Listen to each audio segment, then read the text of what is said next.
Hey guys, this is John with I Find Leaks, and we are working on a storm sewer today. It's a commercial remodel building, and this entire back parking lot area was filling up with water. They said it was where my truck and our jetter is was about a foot deep. So what they've done is they cut the clay.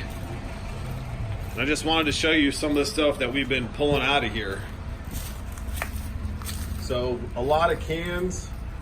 A pair of shoes was down in here, full of mud.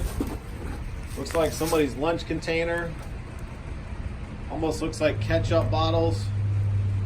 All this was in this storm sewer and clogging it up so the water couldn't make it all the way down to the road.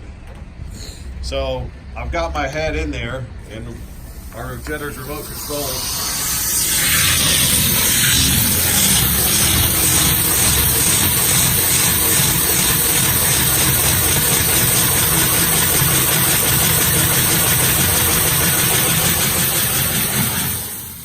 So you can see we use a big warthog head, and that really cleans everything out, makes everything nice, gets everything flowing again.